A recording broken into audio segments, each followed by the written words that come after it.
Good afternoon, everyone, and thank you for joining us for today's orientation webinar for the recipients of the fiscal year 2019 Second Chance Act Innovation and Supervision Initiative, Building Capacity to Create Safer Communities Grant Award.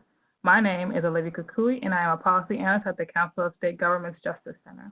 Before we begin, I have a couple of technical notes. If you encounter connection or audio problems during this webinar, please call WebEx Tech Support at 1-866-229-3239. We'll also post that number in the chat box on your screen. Unfortunately, there are some connection issues we may not be able to resolve during the webinar. However, we are recording today's webinar and it will be posted on our website along with a copy of the slides used in today's presentation at csgjusticeCenter.org/NRRC. At the end of today's webinar, we'll have time for questions from the audience. To ask a question, please enter it in the question and answer panel at the bottom right-hand corner of your screen. You can ask questions at any point during the webinar, and we will do our best to answer as many as possible before we end today. Joining me today for today's webinar are Ruby Kalzabash, Associate Deputy Director at the Bureau of Justice Assistance, U.S. Department of Justice, Tracy Willis, State Policy Advisor, also at the Bureau of Justice Assistance, U.S. Department of Justice, Robert Vihack, Program Manager at the Office of Reentry, Louisiana Department of Public Safety and Corrections, and again, myself, Olivia Kukui, Policy Analyst for the Corrections and Reentry Division at the Council of State Governments Justice Center. Before we get started, I wanted to give a quick overview of the Justice Center. The Justice Center is a national nonprofit organization that serves policymakers at the local, state, and federal level from all branches of government. Staff provides practical, nonpartisan advice and evidence-based, conscientious-driven strategies to increase public safety and strengthen communities. You can find our website at csgjusticecenter.org, and you can also follow us on Twitter at CSGJC. We are constantly adding new content and resources to our website, and we send out a monthly newsletter that provides information about the latest resources, funding opportunities, distant learning events, and other news about reentry. We encourage everyone who hasn't done so already to sign up for the newsletter by going to csgjusticecenter.org/subscribe. The newsletter highlights reentry work being done around the nation, provides information on news, publication, and resources, as well as update subscribers on training, relevant news, and most appropriate for this webinar, the latest reentry funding opportunities.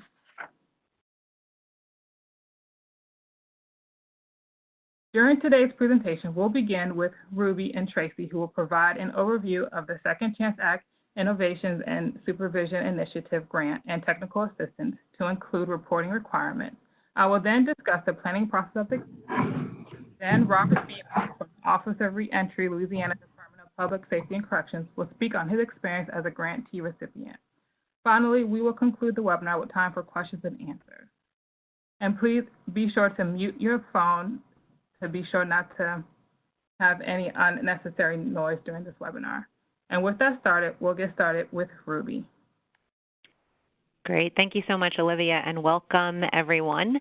It's great to have you on the phone today. I think we've got, Olivia, am I correct that we've got 4 grantees that are on the line? Yes, it looks like there are 4 that are on the line, yes. Great. So it's nice to talk to everybody today, and I look forward to the end when we get to engage with you a little bit more. We felt it was really important, in addition to the overall Second Chance Act grantee orientation that you participated in a month or 2 ago, to provide some more in-depth information about the particular grant program of which you're now a part. So big congratulations and a welcome from BJA. As you probably know, BJA is one of the agencies that's in the Department of Justice's Office of Justice Programs. And we're kind of on that branch of the DOJ tree that reaches out to states and localities and tribal governments, and a lot of times nonprofit service providers as well, to improve the delivery and quality of criminal justice services that are provided. So that is our mission. If we can go to the next slide. Thanks. One of the key things that we do is to implement the Second Chance Act. Second Chance has been around for a while now, since we had our 10-year, anniversary of the Act being passed last year. And at the very tail end of last year, in December of 2018, with the First Step Act, that included a reauthorization of Second Chance. So it really revitalized Congress's commitment to reentry and to recidivism reduction initiatives. It made some changes to some of the grant programs, but the grant program of which you are all a part of, the family of now Innovations in Supervision, has always been a carve-out, and Congress for the past at least 6 years has said out of Second Chance should come $6 million to support specifically efforts to test and support innovation and strengthen probation and parole to get better success rates out of community supervision, and to provide that assistance directly to the agencies in the field that are working on those issues. So on the next slide. Great.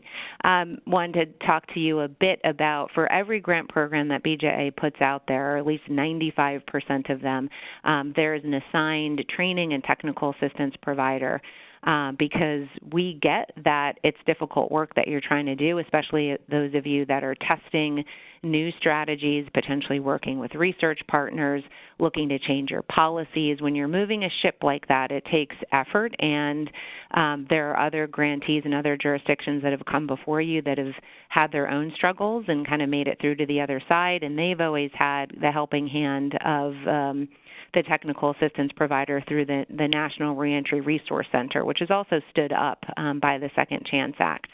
And the NRRC, National Reentry Resource Center, is really there not just to help grantees specifically, but to advance the knowledge of what we know works in the reentry and recidivism reduction field. There's a lot of research that goes out there.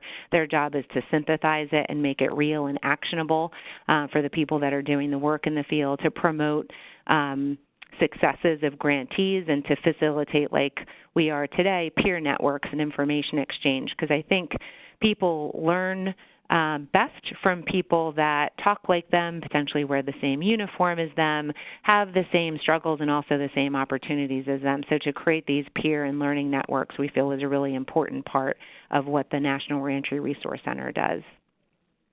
On the next slide. One thing to let folks know, and we did announce this at the overall grantee orientation, just like we compete site-based awards like the ones that you all have just received, we also compete the training and technical assistance. Usually we do that once every 3 years in an attempt to maintain continuity, and we have been so fortunate to work with the Council of State Governments Justice Center for the first 10 years of Second Chance Act implementation, and they have been an awesome and amazing steward of the National Reentry Resource Center. But the role of the NRRC, the Resource Center, is actually transitioned, and we're in the process of making that transition to the American Institutes for Research, and so they are taking on the site-based grantee work and the other roles and responsibilities of the NRRC that I just talked about on the previous slide. So more to come as they stand up their TA coaches and their leads. You will be getting more information from us and from them as that transition completes, and you'll be introduced to your TA coach. But we didn't want to wait until that transition was complete before really engaging with you, because as you get your budgets cleared, you're going to get antsy and you're going to want to start, and we want you to be empowered to start your grant activities. So on the next slide. We have a little attendee poll here, and you guys should see something on the lower right-hand side of your screen. And we're just curious if this is we know we only have 4 of you, but if you could let us know just by clicking A, yes, or B, no, whether this is your agency's first Second Chance Act grant award, or no, if your agency has been awarded a grant in the past. So if I can ask the folks on the phone. And Olivia, you tell me when we get to, I can't see what the tally is. Oh, there we go. Okay, so it's half and half. So we know we have four grantees on the line, right? So for 2, this is your first SCA grant award, and for 2 of you, your agency has received awards in the past. It's nice to have you back. Great. So you're in really good company. Through this initiative, we've made 55 awards across the country, and you can see that they're not all at the state or the county or the city level. We have a pretty neat mix, and have made some really innovative grant awards in the past. I'd love to just share some of the things that two of our past grantees have been able to do with their ISI, or Innovations in Supervision Initiatives. And these are examples of grantees that are currently implementing their programs, or might have completed implementation, but they're now in the part where they're conducting evaluations. One of the grantees I wanted to highlight is Allegheny County in Pennsylvania. They're a 2015 grantee. And through their initiative, they developed and tested a dosage-based probation model that determines the length of supervision based on a person's assessed treatment needs, rather than based solely on the court's discretion and not necessarily the needs of the individual. So we'll be interested to follow them as they are conducting their evaluation. Another past grantee actually has been a recipient of this program twice, is the Connecticut Judicial Branch. And through their most recent initiative, they were expanding their forensic cognitive behavioral therapy program to do additional sites within the state. And they are continuing this effort that was originally funded in 2013 under a Second Chance Act grant that piloted this approach designed for probation officers to help people on probation address specific thinking patterns that have led to poor decision making. And some of the things that they have done to reduce, the 2013 project reduced recidivism among people on probation assessed with having medium and high risk. But they are increasing sustainability by developing a staff training program in which coaches are selected among supervision officers who previously received the cognitive behavioral therapy training to train their peers and then facilitate ongoing booster sessions. They also designed an information technology platform to collect and catalog their taped officer and client interactions to support their quality assurance and quality improvement initiatives. They can also help with staff development and risk reduction. So just two highlights for you to let you know the good company that you're in. If we can go to the next slide, this just gives you a snapshot to also show just on average, because it's a carve-out, there is a cap to the amount of grants and the awards that we can make available that Congress allows through appropriations every year. So on average, we're making about 6-7 awards every year. So you're together with a small cohort, but kind of joining a larger family.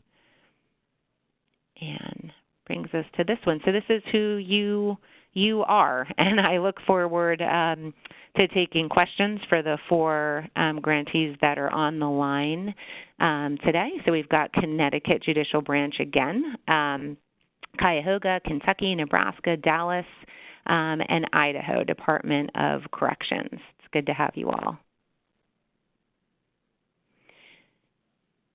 And for your program objectives, these were, what basically we listed within the solicitation. So we're looking for and place priority on programs and initiatives that we're seeking to target people at higher risk of recidivating and to come in line with administration priorities, particularly those that are targeting people assessed at higher risk for committing violent offenses. Establishing quality programs that are first assessing and then addressing criminogenic risk and needs, initiatives that are supporting supervision officers to be agents of behavioral change, because we know that's such an important part, but that there's a lot of training and follow-up that needs to be a part of that. And so that's why continuous quality improvement is also a part of the priorities that we want to see to support the ISI program objectives.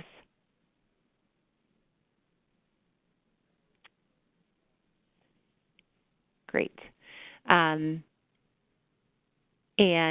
we build in, along the way, the program deliverables. So we've got the action plan is really what you're going to spend your first 6 months doing. And Olivia, if I'm running into somebody else's slides, let me know. I'm happy to keep going.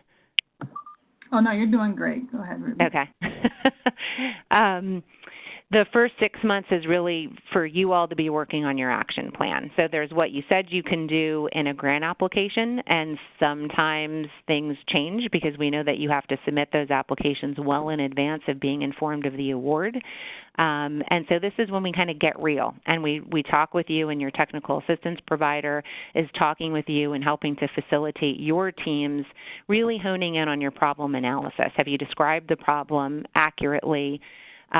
What is the logic that you've set up and articulated that's going to get you where you need to go to move the needle on the problem statement that you've identified that you want to focus on and that you have consensus within the jurisdiction and your agency to focus on?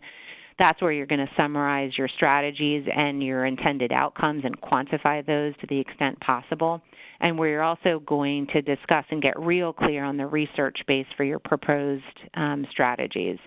After that action plan is approved and you have a whole host of supports and folks that take a look at that, including Tracy Willis, who is on the phone with BJA's program office, Heather Tubman-Carbone, who I am standing in for today, who is in BJA's policy office but is right now out on maternity leave, as well as your technical assistance provider.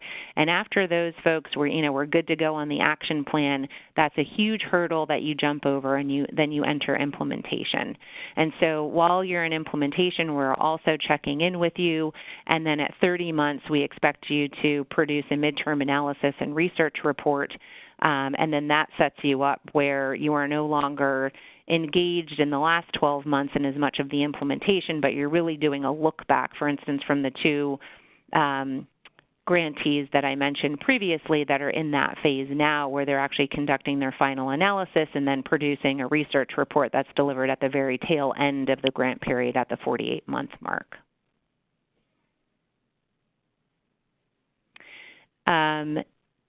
And this is who, well, Tracy, would you like to kind of take on from here and just talk about the different contacts? I sure will. Thank you, Ruby. Great. Hi. Just like Ruby, I want to congratulate you guys on being awarded these second chance funds. Tracy, it's a little bit difficult to hear you. Can you hear me now? That's a little better, a little bit. Okay. Can you hear me now? Okay. We're just excited to work with you guys in making sure that your programs are very successful. Can you hear me now? Is it better? That is better. There's like a faint echo, but we can hear you. Yep. Okay, all righty. So if we can just go to the next page where it talks about special conditions. And I know this is going to be really, really, really important to you guys, so we just want to make sure you guys are well aware of what it is in terms of special conditions. And there are some special conditions that you see in your work that are general to every grant that we have in OJP and in BJA, but then there are also specific special conditions. And these cover everything from programmatic, financial reporting, prohibited use of funds, consultant rate, change in key personnel, and disposition of program income. There are definitely several mandatory special conditions that will be included on any DOJ award, and click on the link that's there in the slide, and it will give you a list of all the mandatory special conditions that are available. Next slide, please. Then there are those there are withholding special conditions, and those are special conditions that are attached to your ability to draw down funds. So I need you guys to pay special attention to those special conditions, and again, work with me along with Heather and Ruby in reference to clearing those special conditions. These withholding special conditions are placed based on overdue reports, pending budget approvals, and other programmatic requirements that include missing documentation. Then there is the infamous action plan special conditions, where you'll be working with the National Reentry Resource Center TA, your coach, and your other program partners to develop your action plan. And once that action plan has been reviewed by my policy colleagues and myself, then I will issue a special condition I will issue a grant adjustment notice to release that special condition so that you're able to access those funds. It is definitely important that you work with me as your state policy advisor to remove any active special conditions that you have on your award. Any withholding special conditions on your award means that you cannot access your funds. And I know you guys are eager and waiting to get a hold of those funds so that you can do the great work that we know you can. So again, I'm just a phone call away, and I'm here and ready to work with you guys. Next slide. Okay, this is the dates in reference to your progress report requirements. So there are two parts to the progress reporting. There is the performance metric tool, and then there is the progress report that's in the GMS system. And there are two separate systems.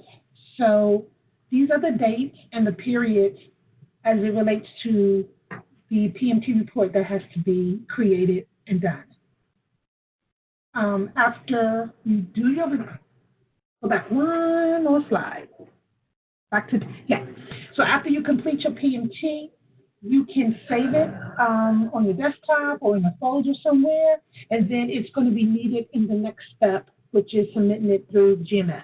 Next slide. So once you've completed the PMT report, and those are the dates, those were the dates that's required. These are your semi-annual progress report that's due in GMS is due on the 30th of January and July 30th. So when you log into the system with your user ID and password, click on progress report, then you can go in and you can upload the PDF version of your PMT report. Then there, oh yeah, I'm glad they got this highlighted. The PMT and the GMS are two systems that are not linked. So it is imperative that you save your PMT report and then upload it in GMS. Final progress report. If your report requires an evaluation as part of the project, you must attach that evaluation report under the final progress report in GMS.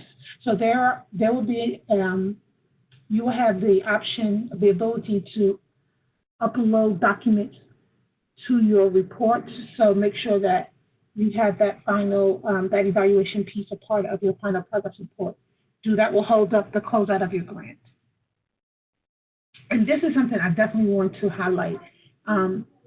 If you are delinquent in submitting your progress report or your financial status report, the GMS system will automatically freeze your funds. You will not believe how many phone calls I get. I can't access my funds. And then when I go in the system and I see that they're delinquent, that's when I have to reiterate to them that the system automatically frees your funds. So if your report is due, let's just say January 15th, and you submit it on January 18th, your funds are frozen until you submit that report. And also, lateness on your reports influences how your award is assessed by OJP, and it could prompt a monitoring visit. So not that we don't want to come see you guys, we do, but we definitely want to make sure that you guys get your reports in on time. So that's definitely something that needs to be noted. Next slide. Okay, this is the money. These are the dates, the due dates, and the reporting periods on your financial status reports, your SF 425. Even if no money is spent during a reporting period, you're still required to submit a report.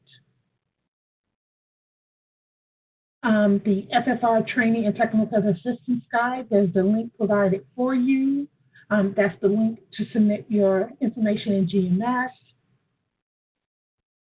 And then there's a number and information and email for our OCFO Customer Service Center. And before we get off this page, I just want to, our OCFO office runs a financial training. Those dates go quickly, or the attendance fills up quickly. So when you get a chance, please access our OJP Financial OJP OCFO, and get information about our upcoming financial trainings for grantees. Next page. Oh, I was a slide ahead. I apologize. And the financial management training is a requirement of the grant, and so you'll see that you must complete it within 120 days of accepting your award. Not doing so will result in a withholding special condition. There is an online training, and then there's an in-person format. You choose the option that you wish to complete. So that's up to you. Recertification is required to remain in compliance with the management training. You must successfully complete every 3 years. Next slide. Next slide. Oh, I'm sorry. Back to grant adjustment notes. I apologize. Thank you. Okay, so there are going to be times when, in the midst of your grant, you may want to change some things around, move some monies around. The grant adjustment notice is the way to do that through GMS. Once OJP makes a decision regarding the proposed change, you are notified in GMS via email. This is so important, so important. That's why we need to make sure you guys have your correct person assigned as the point of contact in GMS. And the correct person email and information for your authorized reps. I have a lot of grantees who use the same person. I would suggest that it be 2 different people so that it's more than one person getting email information through the GMS system. These are examples of the types of GANs that we approve in GMS: budget modifications, change of scope, project period, point of contact, removal of special conditions, sole source, program office approval, cost requiring prior approval. And let me just piggyback on program office approval and budget modification. If you're requesting a change in budget, but it's 10% or less than the total award, you would submit what's called the program office approval GAN. And you would also need to attach a revised budget and budget narrative. But if you're looking to move some things in your budget around, then it's more than 10% of the award, more than 10% of the award, or you want to do a change in your indirect costs, it has to go through what's called the budget modification GAN. And again, that's a little more steps in review because that goes to the OCFO office, but that also requires a revised budget and budget narrative. And your GANs will not be approved if the grantee is delinquent on financial or programmatic reporting. So any of those things that's listed above, if you're delinquent in your reporting, those GANs will not be processed until that issue has been resolved. Next slide, please.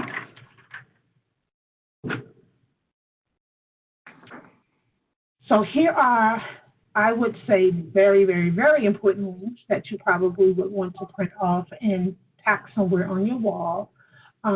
Very important links as it relates to GMS, PMT, online resources, necessary forms and instructions about how to all the information that we have in reference to our forms and instructions. And then there's definitely at the top, I would recommend the BJA's Grant Writing and Management Academy. Those are 5 modules that you can participate online. Next slide. And here's my name, of course, my direct number, and my email address. So if you have any questions that you don't want to ask in this webinar, but you want to ask more specifically dealing with programmatic issues, please give me an email or a call, and I will be more than happy to assist you. Thank you, guys, and again, congratulations. Thank you, Ruby and Tracy, for providing that overview. Again, if you all have any questions about what they just discussed, please be sure to put your questions in the chat box. They will be available at the end of this webinar to answer any questions that you all may have. All right, now we'll get into the planning process of the grant period. And as Ruby mentioned, there is a 6-month planning period for you to complete your P&I guide. On the slide here, you see it says 12 months. That is the longest that we would like for you to spend in planning. As you will see later in this webinar, your first report is due at 36 months. So we do encourage y'all to keep your planning at 6-month period. And also during that time, you will receive $200,000 in your grant funds to support planning activities. Once your P&I guide is completed, it must be approved by BJA in order for you to begin implementation. The NRRC has prepared the P&I guide, or the action plan as it is referred in the solicitation, to support grantees in the implementation of proposed initiatives and to help you track progress and make adjustments to maximize positive outcomes.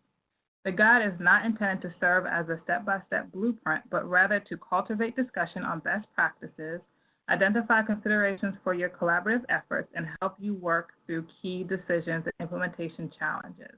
Although the guide was developed as a tool for grantees, it is also serves as an important tool for your TA provider to understand the status and progress of your project, the types of challenges you are encountering, and ways your TA provider might be helpful to you in making your project successful. There are 7 sections of the guide that you will complete and be reviewed closely by your TA provider. Your completed P&I guide will be reviewed by BJA for final approval. Section 1 and 2 of the guide, as you see here on this slide, are intended to outline your initiative goals and to identify any revisions to your plan since the proposal was submitted and an inventory of your partners.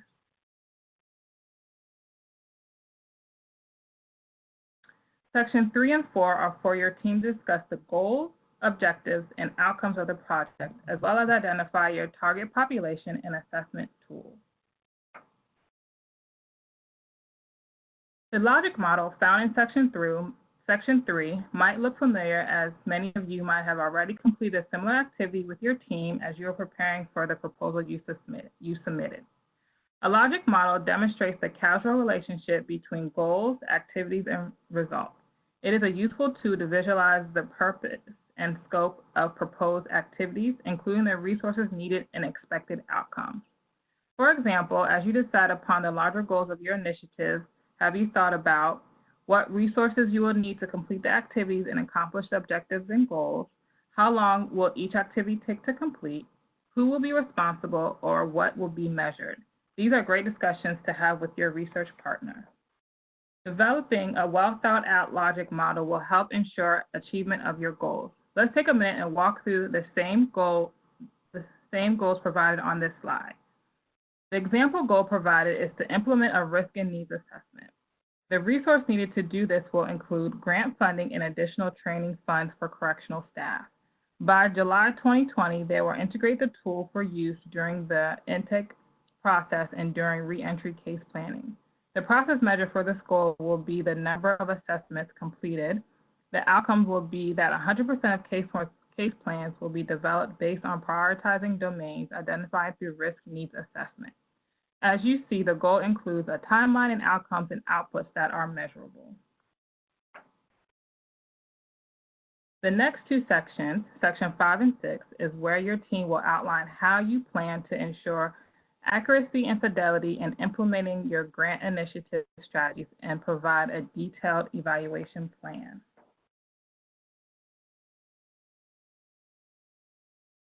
Community supervision leaders must ensure accuracy and fidelity in implementing the grant initiative strategies, which includes monitoring and reviewing outcomes and adjusted practices as needed. The charts in Section 5 will help your team identify opportunities to incorporate continuous quality improvement, CQI, approaches in your initiative. Each major activity mentioned in your logic model should be addressed in the charts in this section. Only complete the chart that are part of your initiative. So for Part A, staffing training, Idaho Department of Corrections will complete the chart as you see here on this slide, as their project includes providing training on core correctional practices for 30 probation and parole officers. Part B will be for those grantees providing direct service. Along with completing a chart, you will be required to provide a flow chart detailing the screening, assessment, case planning, and programming process of your reentry system. With this flow chart, you are to indicate which tools are currently being used by your team. It will assist you in identifying where there are screening and assessment gaps in your system. It will also help you plan for implementation for screening, assessment, case planning, and programming. Your flowchart should outline in this process from initial intake through discharge to post-release services as demonstrated in this slide. The flowchart should detail criminogenic risk and needs and behavioral health needs assessments, demonstrate who conducts the case planning and assessment, show who facilitates the programming, and describe when and where each action occurs. The Nebraska Board of Parole will be completing Part B as their project involves providing violence reduction, aftercare programming, and cognitive behavioral interventions, CBI groups.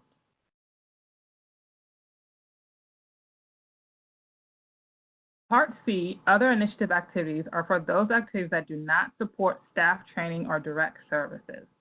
That may include initiatives that may be undertaking the validation of a new risk and needs assessment or building a software platform for supervision incident responses. For example, Kentucky Department of Correction will complete Part C as their initiative is to develop a place-based supervision strategy to reduce distance between client and supervision offices and treatment centers. Please be mindful that some of your grant initiatives will require you to complete more than one chart. For those grantees that I did not mention, if you are unclear which chart to complete or if you are required to complete more than one chart, please ask in a chat box at the bottom right-hand corner of your screen. You will also have an opportunity to discuss which charts are appropriate for your project with your TA provider. This data collection chart found in Section 6 of your P&I guide is to assist you in assessing and documenting the process and outcomes of your program strategies. Work closely with your research partner when completing this chart. Be sure to refer back to the outputs and outcomes that are identified in the logic model. The final section of the P&I guide is describing the sustainability plan. This section allows your team to begin identifying what initiatives of your grant that can be sustained beyond and who needs to be involved in supporting those initiatives beyond the grant period. So again, once your guide has been completed and reviewed by your TA provider, it is submitted to BJA for approval.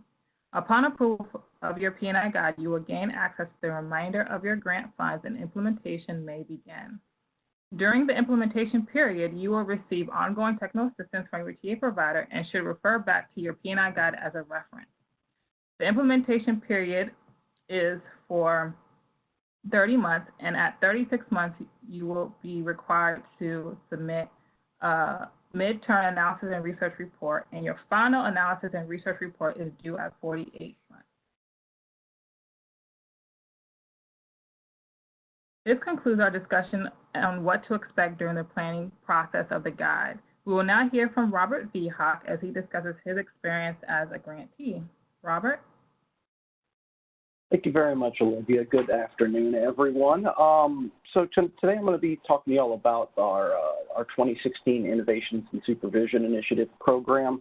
Our overall goal with this was to implement a swift and certain model in Louisiana, partially to try to see of how we can do a better job by our population, and also partially we had some legislation that went through a couple of years before this application that laid the groundwork for more intermediate sanctions. Up until this time, Louisiana had either you put them in jail or you don't. There wasn't a lot of gray, and this afforded us the opportunity to start looking at how we can better do those things. And with the help of this grant, we were able to make some significant progress towards that goal. Next slide, please. There we go. Fantastic. So I talked about the swift and certain. We took a lot of inspiration from the HOPE model in looking, that's one of the prime examples. And but it was also very important to understand why the HOPE model worked, to figure out how to make it work for us. We were able to implement that across two populations, or two different courts. One is a intensive probation court, and the other one is what's called our reentry court. Reentry court, for this, for those of you who don't know, I wouldn't assume many of you would, is a alternative to long-term incarceration, whereas someone who's facing 10 years or around 10 years has the opportunity to go into custody to get technical training, different criminogenic cognitive-based interventions for 2 years, and then come back out on intensive supervision. So we were able to develop swift and certain models for both of those populations. The really important thing there is, again, to understand why something worked. I'll talk about the first thing that I learned through technical assistance and was very valuable, is to understand that you cannot take something, pull it off the shelf, put it in your jurisdiction, and have it work exactly the way it's worked before. It's not really how it works. So it's very important to build your own model and understand why you're doing things, not just that's why they did it, so that's why we're going to do it. So go ahead, next slide. Thank you. Benefits of technical assistance. I said this in another webinar. Talking about the lessons learned and the benefits of technical assistance could be a webinar in and of itself. It's vital to the success of your program. It's very important to know what you don't know, because there's technical assistance there to help you learn those things. When I first became associated with this project, I had just accepted this position. I was previously a probation and parole officer in Baton Rouge. And within a couple of months, I was at a training in Lansing, Michigan. And I was in a room with a bunch of professionals, a bunch of people with PhDs, and a bunch of information. And through those things, I was able to understand why fidelity is important, why implementation is important, what some of these things mean, like some of these other terms actually mean, and more importantly, how as a practitioner I'm supposed to interact with BJA, with technical assistance, with my evaluation partner, and with my coworkers, the people also associated with this grant. So TA is incredibly important, and that is the takeaway. You can, please trust them. It's okay to not know. It's not. You should not just assume that you don't want to tell them something. Please be honest. It's very important and it's very vital. That is a very brief and quick thing. I don't want to keep anyone here any longer than we need to. So I'm going to, hand it back over to Olivia to handle some question and answers if anyone has any.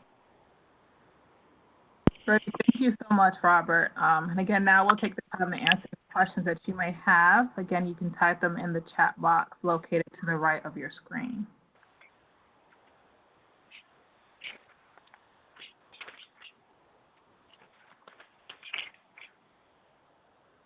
It looks like we have a question, and this one is for Tracy. Let me know when you're ready.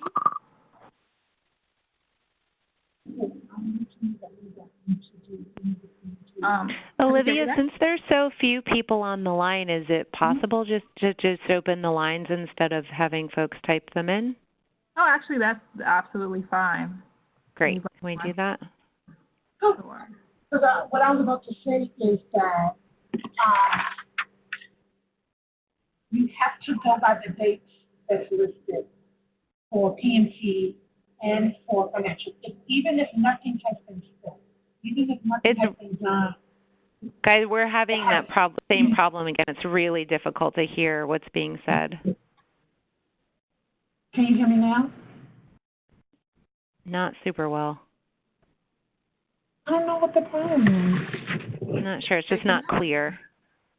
That was a little better. Okay, I'll type it in the box. Okay. And actually, we just had a question come through, Tracy, and I think you were getting ready to answer that question, as if they're required to submit a report before the end of the 6-month planning period. I think you were in the process of answering that. Right. I was saying that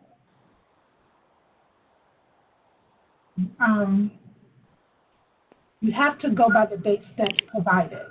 So even if nothing happens, you still have to report.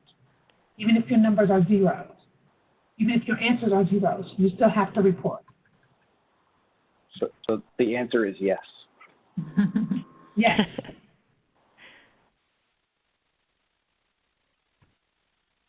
And again, folks, I think most of you might be muted, so you will need to unmute yourself before you can ask your question. And we're still checking the chat box as well, but please don't be shy to speak up. We would love to.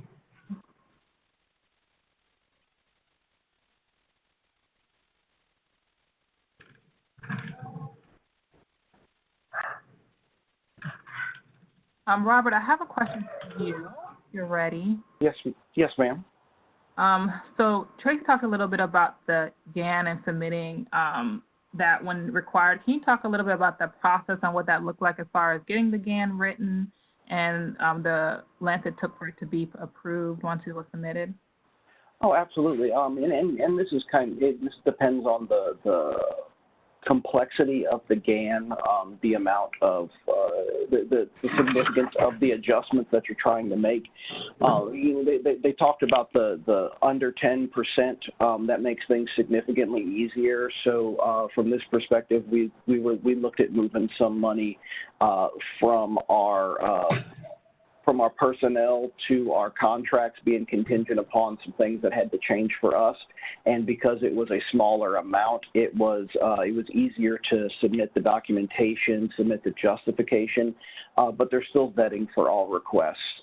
Through another grant track, I had to do a much more significant move of I think around $200,000 for a similar reason. It was just a change in something in my department. People going ahead of timelines that the grant had set.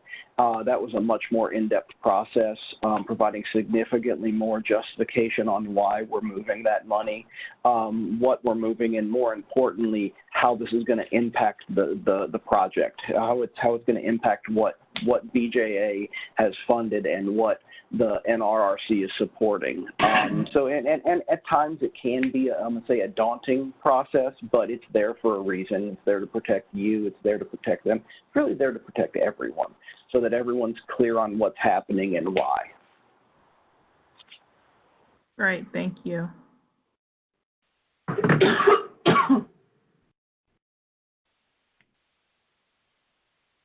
Any other questions? We do have a few more minutes before we conclude today.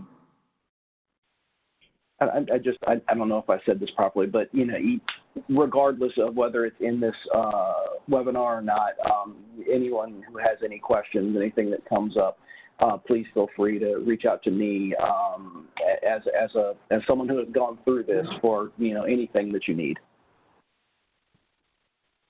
This is Ruby. Robert, thank you so much for making yourself available to take those kinds of questions. That's really helpful and invaluable to have a peer for people to be able to reach out to. Of course. Yes, thank you, Robert. Now I just have one final question, I think, and then we'll conclude after this. Robert, could you talk a little bit about the process and how that was for your team and any tips that you can share? I'm sorry, what process again? I'm sorry. The P&I guide process. Oh, the P&I guide process. The best advice the best thing I can say is be patient. It is a grueling and painstaking process, but that is not a bad thing. It's there for a reason. I'm currently working on one, and it's 50-something pages so far. But this is the document that guides you. When things don't go the way that you had thought they would, this is where you can go back and try to better understand why that happened, or how that could happen and how you react to it. The idea of the planning and implementation guide. So from you submitted an application, and an application said, I'm going to, this is what we're intending on doing. Well, now let's get hyper specific on exactly how you're going to do these things and exactly why. Who's going to be involved? What are the programs? What are the dosages? Every bit of that. And that makes the plan so much clearer and so much easier to follow. And more importantly, so much easier to identify when there's problems. But it is a difficult process. I'm not going to sit there and tell you it's not, but it's not that bad. Just do the best you can with it. Ask for help. There is a group of people that is their job, and they are more than willing to help.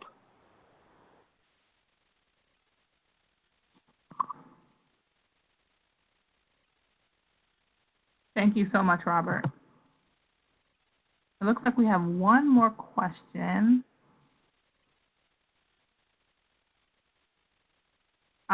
And Ruby or Tracy, I'll let you guys take this. The question is in regards to the current planning phase. Although budgets have not yet been approved, are they still in their planning phase? Say that the planning phase begins when the clock starts ticking when you have final budget approval. So we cannot expect you to be doing, work on the project when you're not in a situation where you have approval to draw down funds to support that work.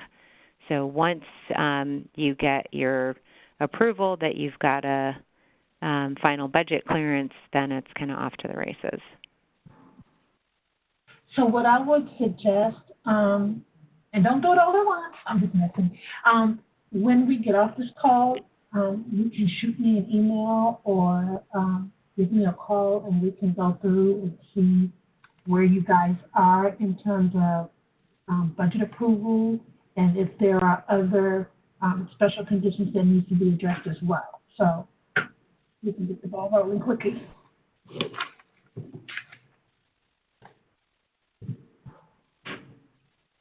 Great. Thank you very much. And thank you to everybody who joined in today. And a special thanks to our panelists, Ruby, Tracy, and Robert, for taking the time to be on today and answering these questions. I also like to thank my colleague, Keisha, who has put together this webinar and assisted in scheduling today's webinar. So thank you to everyone.